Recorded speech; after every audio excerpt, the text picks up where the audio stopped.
Berapa kali terjadi kepada seorang itu, daripada sini kita dapat tahu bahawa responden yang paling tinggi mengatakan kurang daripada 5.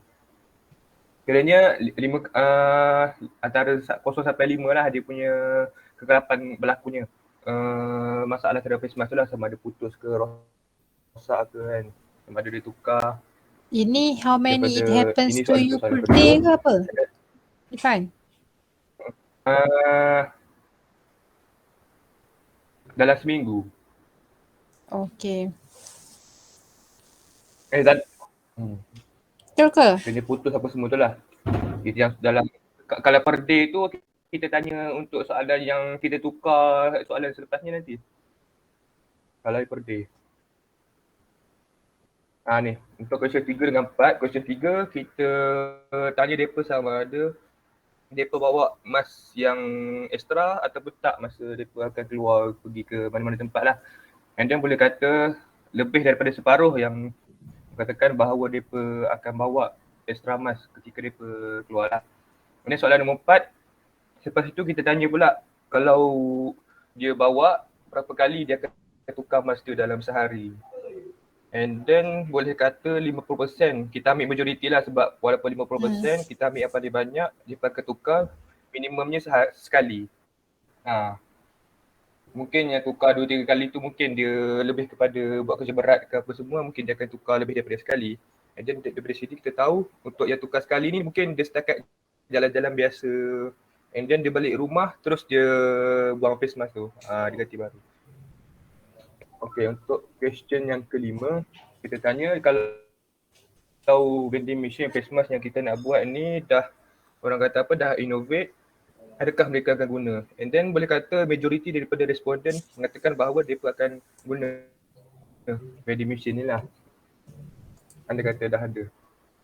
Seterusnya untuk question nombor 6, kita lebih tanya kepada apakah bagaimanakah, apakah pendapat lah. Contohnya kalau face mask ni ada, baik ke tak kalau diwujudkan. And then ni untuk Google Form ni saya tersilap sikit lah. Patutnya saya letak nombor 5 ni dekat very good, tapi saya dah tertukar. Saya letak very bad pula dekat nombor 5 ni. Tapi tak apa, sebab yang komen very good tu boleh kata majoriti jugalah, 43.8%. Very good yang mana kat bawah ni? Nampaklah daripada sini kita nampak very good yang bawah ni. Tak, Irfan. Skill 1. Awak Patutnya punya skill 1 tu very bad high saja. Awak punya Likert scale tu 1 tu very bad ke very good? Very good. Sebab saya tersalah tulis dalam Google Form tu. Sepatutnya 1 ni very bad, tapi saya terletak 1 very good. Untuk skill dia. Jadi daripada sini kita nampak lah, walaupun benda ni tak ada lagi, tapi dia boleh kata dia bersambut baik. Maksud betul-betul? Betulkan maksudnya nanti bila present, jangan letak benda ni dah tahu salah kan. You tukar je lah Likert scale ni. Jadi 5 tu very good. Mention je lah 43.8%. Okay. Okay. Proceed. Okay. Untuk question nombor 7, kita tanya apa masalah yang biasa kita hadapi apabila kita guna vending machine. Ini maksudnya masalah yang biasalah, vending machine mana-mana pun akan ada masalah ni. Antaranya lack of coin, item purchase do not fall, item sold out dengan all lepas tu lah. Jadi kita ambil dari sini, kita ambil lack of coin.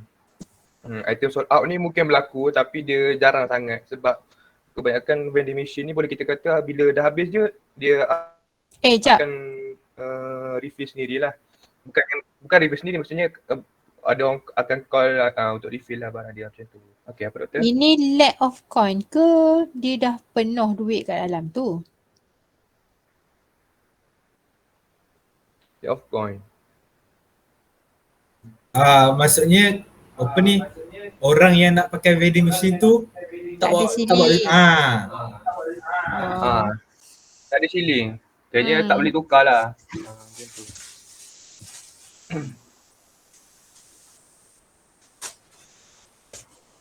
Okay, untuk question number 8, kita tanya dekat manakah tempat yang paling sesuai kalau vending face mask vending machine ni dah di-innovate, and then kita letak charge dia untuk office, school, campus, college, mall dengan all over. Untuk yang daripada Google Form kita dapat daripada all over, mungkin dia pernah letak dekat semua tempat. Tapi untuk first kita buat untuk projek diploma ni, kita hanya letak dekat school, campus dengan college dulu. Daripada Google Form pun kita dapat tahu antara second charge yang paling tinggi adalah school, campus dengan college. Mungkin kita akan letak dekat school, campus dengan college dululah sebelum kita letak dekat semua. Untuk question number 9, kita tanyakan apakah lebih kurang kepada apakah bahan yang lain yang kita boleh letak dalam vending machine ni selain daripada face mask. Ini lebih kepada open question, and then kita dah dapat antara jawapan daripada jawapan responden. Antaranya hand sanitizer, mask extender, tisu basah, various type of mask, test kit, snack, drinks, face shield, alcohol wipes, glove dengan deodorant. And then yang paling banyak sekali adalah hand sanitizer, and then yang second adalah mask extender. Itu je lah. Ini lebih kepada open question, kita tak bagi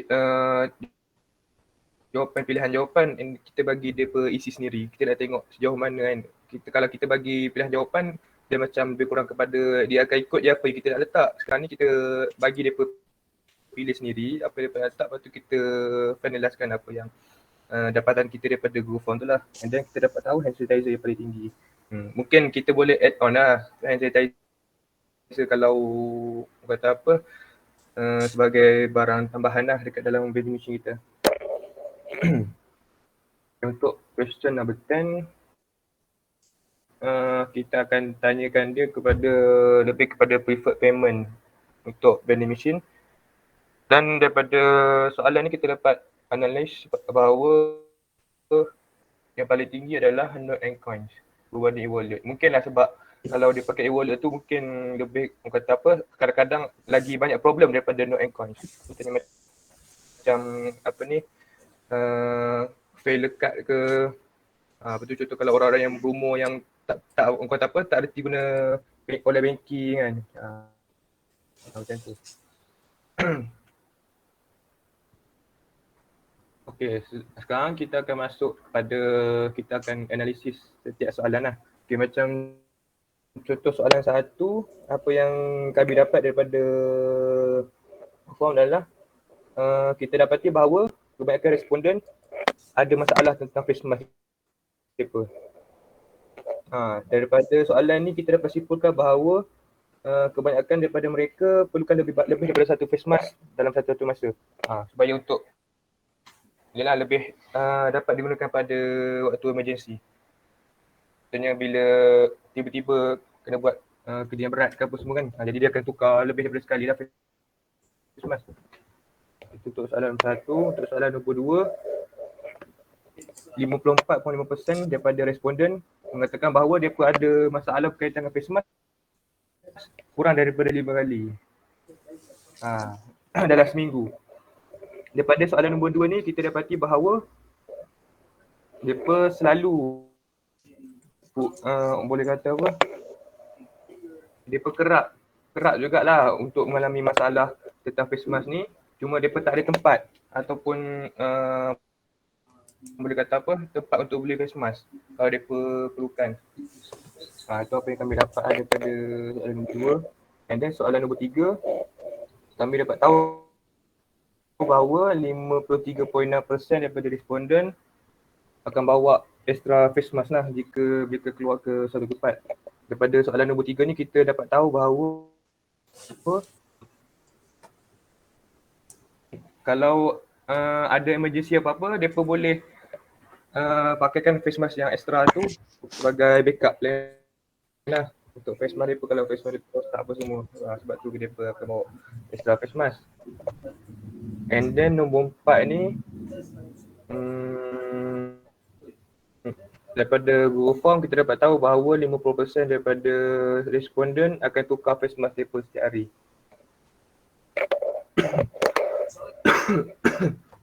Daripada soalan nombor 4 ni kita tahu bahawa kebanyakan daripada responden dia akan tukar lebih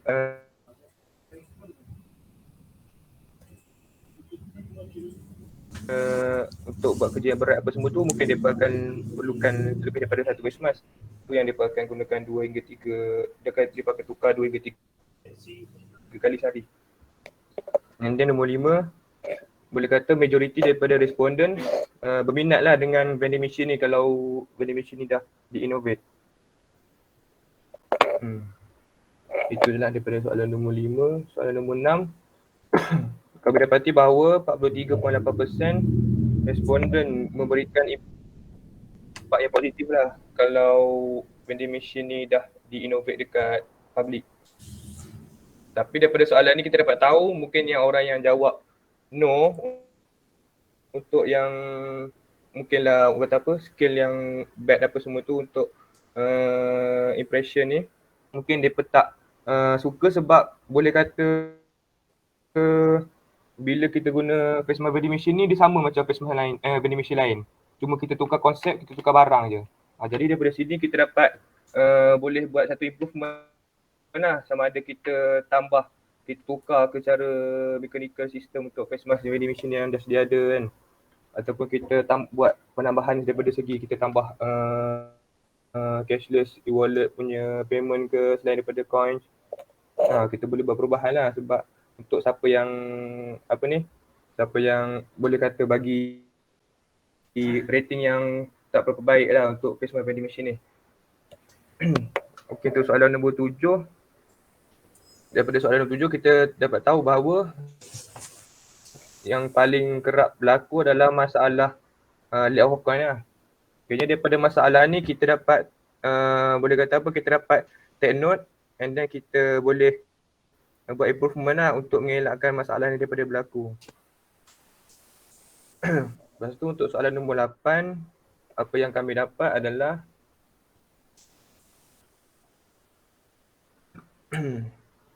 kita dapat tahu bahawa daripada soalan nombor 8 ni responden mencadangkan agar face mask vending machine ni diletakkan di semua tempat, tapi untuk macam boleh kata apa, macam dia lebih kepada the based on kita punya tajuk lah. Kita akan buat face mask vending machine and kita akan letak kat kawasan kampus universiti dulu. Anda kata kalau benda tu dah ramai orang guna apa semua, kita boleh je kalau kita nak letak dekat kawasan mall ke kawasan selain daripada kampus universiti lah. Untuk soalan nombor 9, daripada soalan nombor 9 kita tahu bahawa antara barang lain yang boleh ditambah dalam vending machine ialah hand sanitizer. Mungkin kita boleh letak, mungkin responden letak hand sanitizer sebagai bahan tambahan ialah mungkin sebab bila kita ambil face mask tu mungkin ada berlaku sentuhan lah dekat vending machine kita tu, seperti macam contoh kawasan masuk duit, dekat tempat tekan-tekan untuk bilangan face mask tu semua kan. Jadi dari situ kita dapat tahu bahawa hand sanitizer ni boleh kata berguna jugalah, sama ada kita nak guna lepas beli face mask tu ataupun untuk keperluan sendiri macam tu. Untuk nombor 10, soalan nombor 10 kita tahu majoriti daripada responden lebih prefer untuk guna note and coins berbanding e-wallet. Ini sebab dia mungkin sebab macam tadi saya cakap, mungkin sebab dia berfikir untuk e-wallet tak semua yang pandai pakai e-wallet. Jadi dia lebih prefer note and coins sebab dia lah macam vending machine biasa lah. Sekarang ni mana-mana vending machine pun kita tengok lebih kepada note and coins. Jarang lah jumpa untuk yang pakai e-wallet. Sebab tu dia prefer guna note and coins.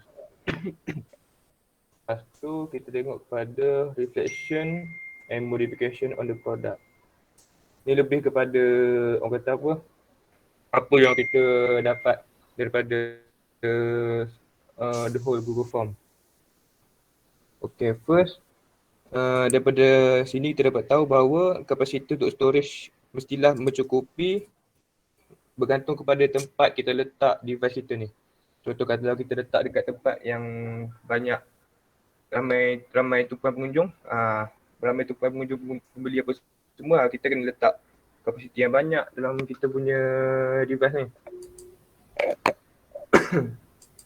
Lepas tu untuk dia punya modification, kalau kita nak letakkan face mask yang banyak, storage dalaman tu mestilah kita kena maksimumkan dia punya size. Baru kita boleh letak banyak face mask. Lepas tu untuk yang kedua, antara reflection yang kita boleh ambil adalah untuk device kita ni kita boleh pakai idea yang face mask vending machine yang sedia ada, cuma kita tukar dia punya design daripada segi design ataupun mechanical system supaya orang kata apa boleh nampak berbeza daripada vending machine yang lain.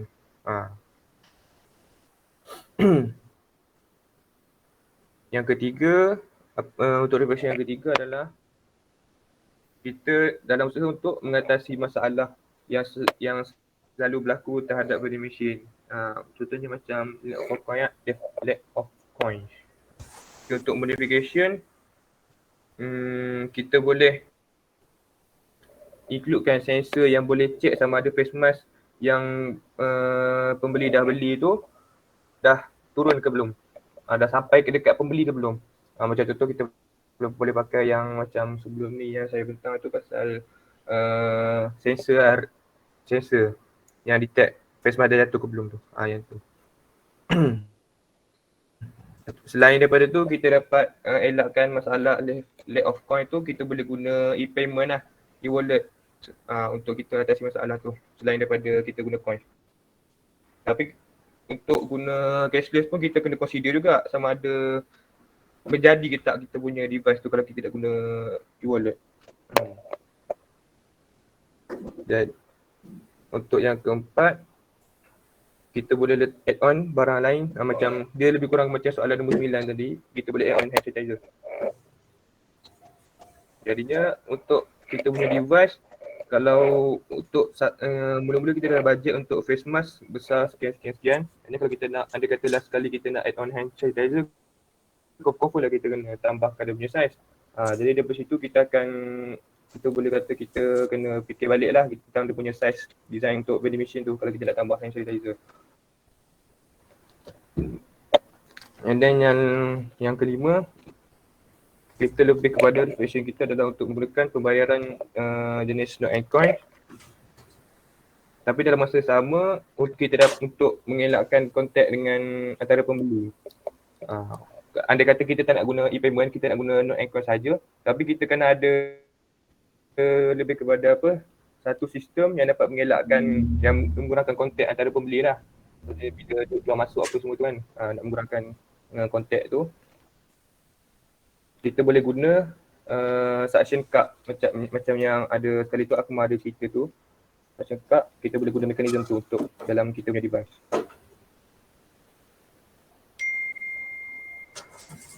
And then summary lebih kepada kita orang punya final design lah, lebih kurang kepada final design.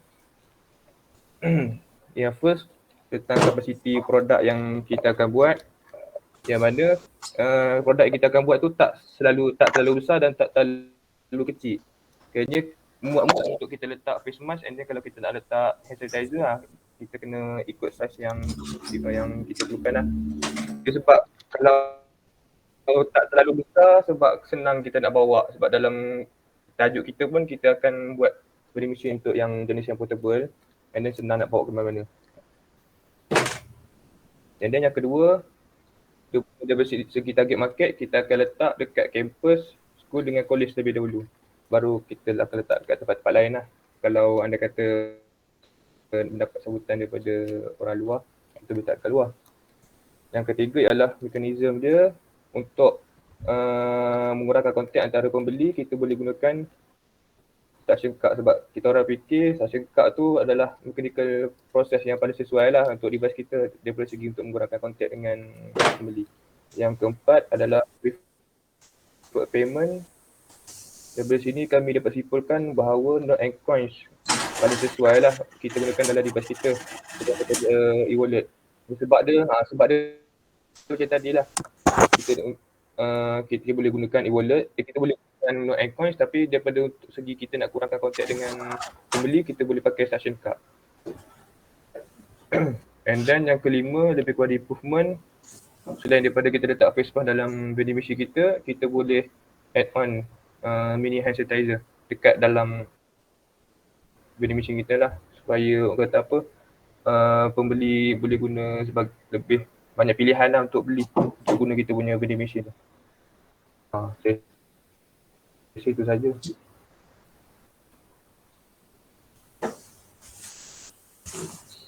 Okay, terima kasih Irfan.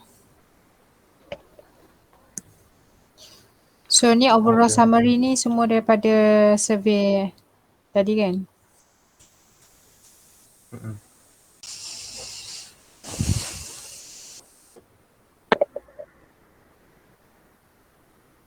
Okay, sekarang ni based on the survey, sebenarnya you dah ada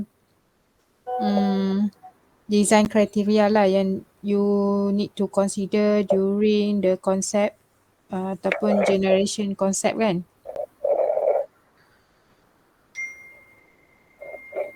Dan kita juga kena pasti juga daripada vending machine tu ada beberapa bahagian atau komponen yang you kena highlight. Sebab you dah buat benchmarking, analisis market study kan, you dah tahu dah apa parts or components yang you kena design, yang apa parts dan komponen yang memang you pakai yang ready made. So sekarang ni kita dah nak masuk ke step generate the concept idea dah, betul tak? Tapi sebelum kita pergi ke generating the concept idea, kita kena define dulu apa main komponen yang ada kat dalam vending machine, so that kita boleh bahagi kepada 4, sebab awak 4 orang kan, so setiap orang akan ambil satu bahagian dan dia akan generate konsep design untuk bahagian tu. And then bila dah generate tu, baru kita boleh combine kesemuanya untuk jadikan whole product concept. Maksudnya akan ada combination A, B dengan C dengan D. Contoh A tu ada 3 kan, so dia akan jadi A1, A2, A3. So B akan ada 2 contoh, B1 dengan B2. So kita untuk siapkan satu vending machine, kita kena ada komponen daripada A, komponen daripada B, C dan D contoh. So untuk idea konsep yang pertama, you buat kombinasi A1 plus dengan B1 plus dengan C1 plus dengan D1. So you akan lukislah apa bentuk dia akan jadi kalau you combine kesemua komponen tu menjadi satu one whole product. And then you generate lagi another concept, A1 plus dengan B2 plus dengan C1 plus dengan D1. So apa yang jadi? So akan ada perubahan sikit kan, sebab tadi B2 tu kita guna design yang lain. So akan ada perubahan tu. So you kena generate tu semua, last kali baru kita akan buat penilaian, akan ada house of quality tu semua kan. Itu belajaran engineering design tak sekarang ni? You ada belajar tak? Puh method. Okay, so sekarang ni semua orang kena study dulu step in design. Ada berapa banyak step? Ada. Ada berapa banyak step yang kita kena buat untuk kita dapatkan satu final product design. So dia start daripada generation the concept idea until finish product. Tapi sebelum tu, dapatkan dulu main ataupun decide the main component for that vending machine that you want to focus, then baru kita bagi siapa, Irfan ambil bahagian mana, Akmal ambil bahagian mana, Hazura ambil bahagian mana dan Edwin ambil bahagian mana. Lepas dia dah tahu dah komponen masing-masing, then dia akan start dengan design process. Step 1 sampai habis. Betul, kerja untuk pure method tu kita buat sekali je lah kan, buat satu je lah benda ni kan benarnya. Pure method tu kita buat sekali bila kita dah ada combination kan. Bila kita dah ada konsep produk pertama, kedua, ketiga dan ada banyak-banyak lagi. So sekarang ni kena pasti dulu komponen. Itu yang produk pertama, kedua, ketiga tu kita kena fikir sendiri juga ke macam mana tu? Itu yang you kena buat combination, dia macam mix and match. Contoh you Irfan, you akan buat Tapi ada you akan banyak design lah. Ya. So contoh Irfan akan design bahagian body. Okay, Hazura dia punya mekanism mechanical punya mekanism dia lah kan, macam mana nak pakai suction cup ke apa ke benda tu kan. And then Akmal buat bahagian lain. Then sama dengan Ernie. So bila you nak buat konsep design satu, you mesti lukis full produk lah kan. Contoh Irfan dia punya body structure, dia ada 3 konsep. Konsep 1, konsep 2, konsep 3. Macam Hazura untuk mekanism tu dia ada 2 konsep. Kiranya contoh kalau saya So lukis Irfan body, so dia akan saya combine kena lah. body tu ada banyak design body lah. Ya, Banyak betul. design body lah kiranya. Ya, Sama macam part-part lain pula kena ada banyak design lah. betul. Tapi part-part lain tu kita tak you tak ni kan lagi kan. Kan saya kata hari tu masa buat market survey tu kan you dah tengok macam mana vending machine tu operate, apa komponen mechanical yang ada kat dalam tu. Lepas tu you highlight yang tu je lah. Selain daripada mechanical tu, you tak perlu design. You ambil je, you akan attach je, siap. Doktor, untuk mechanical system kan macam sebelum ni kan kita tengok macam ada jenis suction cup, kita pakai spring and coil apa semua tu kan. Kiranya kita kena pilih daripada banyak-banyak tu, kita pilih satu baru kita construct Tak, design you ke macam tak mana? payah, you ambil je semua. Lepas tu baru you evaluate yang mana you nak. Faham.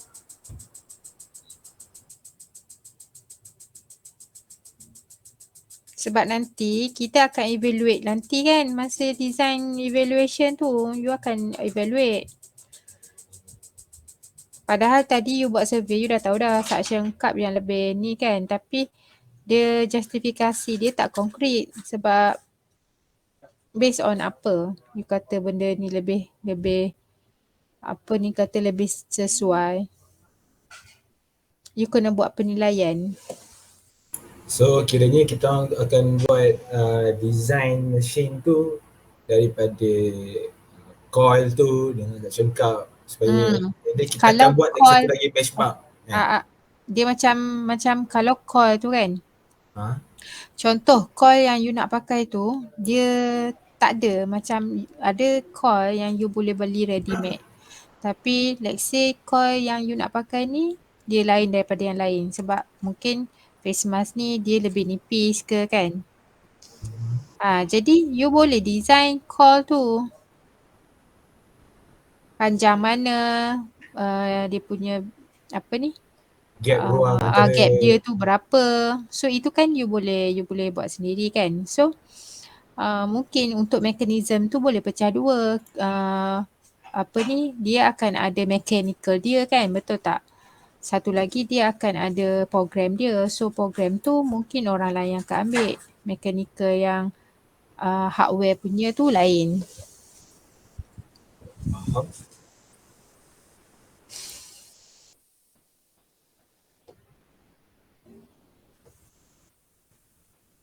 Okay, so benda tu boleh tak, sebab sekarang kita dah minggu ke-7 kan? Minggu ni dah minggu 8 kan? Betul 8. So, dalam 1-2 minggu ni saya nak you all dapatkan first kali decide komponen apa yang you nak highlight, yang main komponen. Kalau boleh kebanyakan daripada main komponen tu adalah mechanical lah. Okay, 1-2 tu yang macam nak program tu semua tak apa. And then you dah bagi ambil masing-masing, lepas tu masing-masing akan generate the concept idea untuk bahagian dia dulu. And then kita meeting, you masing-masing tunjuk you punya konsep idea untuk bahagian you. Lepas tu baru kita buat combination. bahagian A plus B plus C plus D. Lepas tu you boleh sketch lah. Sketch kan, bila dah ada kombinasi tu you boleh sketch lah, and then you boleh tengok secara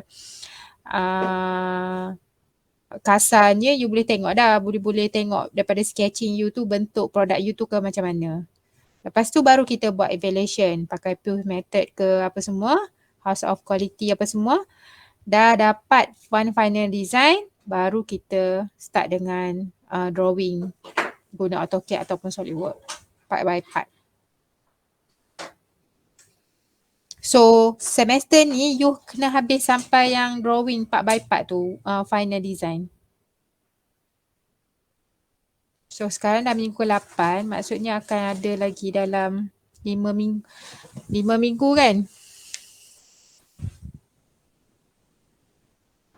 Lebih kurang. So hopefully untuk minggu ni, untuk task minggu ni masing-masing kena keluarkan idea untuk bahagian masing-masing dulu. So minggu depan kita buat combination 4A, B dengan A, B, C, D.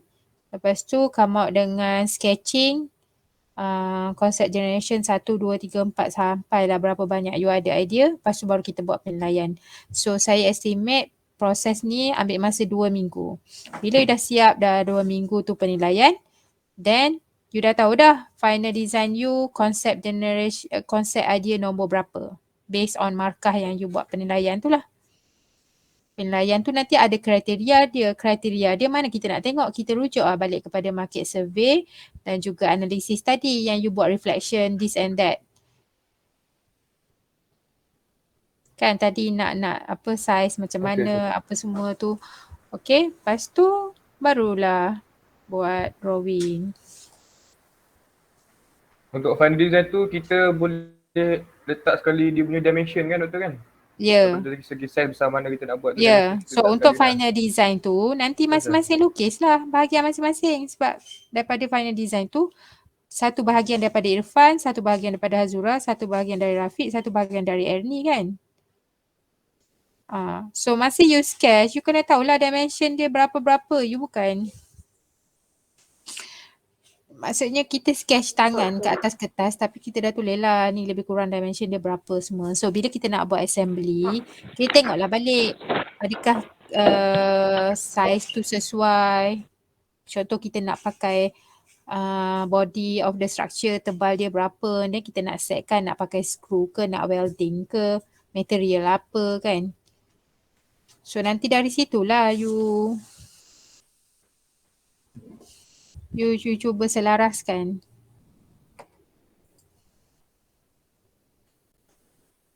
Okey doktor, boleh. Okey doktor. Okay. So untuk makluman semua, untuk projek diploma 1, dalam ULearn kan ada letakkan rubrik. So daripada satu rubriknya adalah general conduct ataupun general management lah. General conduct tu kita nilai based on individual punya prestasi individu. So it's a individual mark. So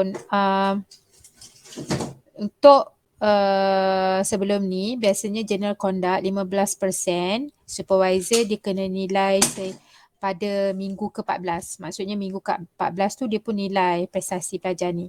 Tapi untuk semester ni saya dah ubah penilaian prestasi tu kita bahagi kepada dua bahagian lah. Dua fasa kita kata. So untuk fasa pertama, kita evaluate prestasi pelajar daripada minggu pertama ke minggu ke-7. So sehingga minggu lepas lah kan. So markah dia 7.5%.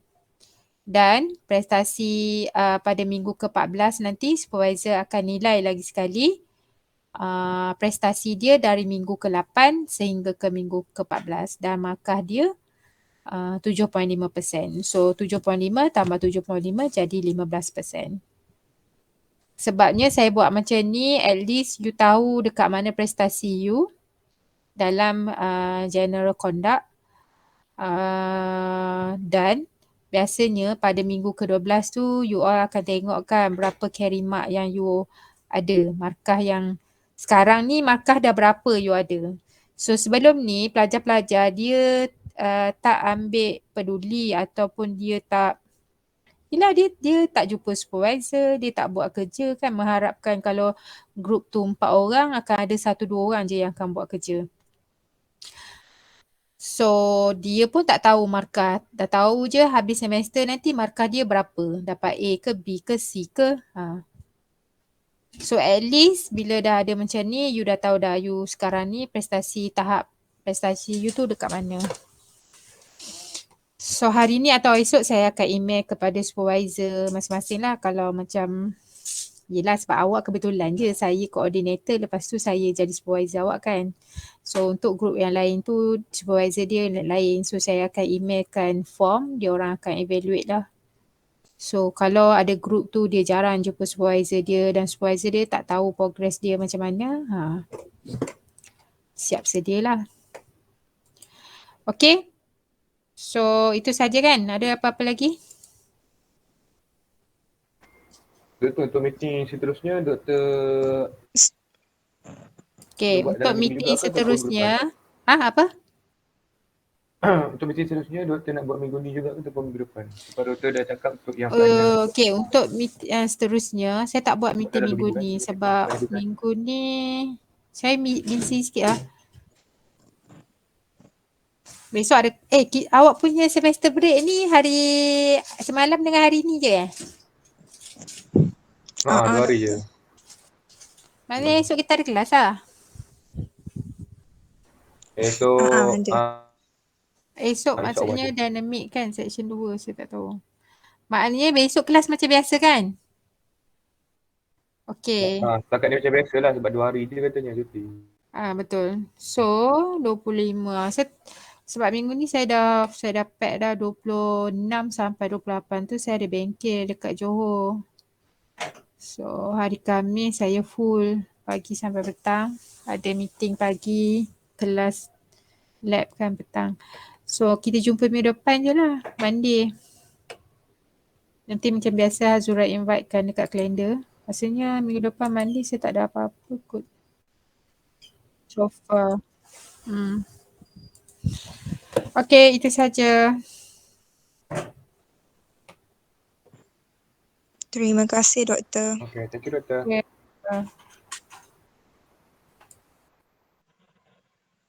Gerak dulu.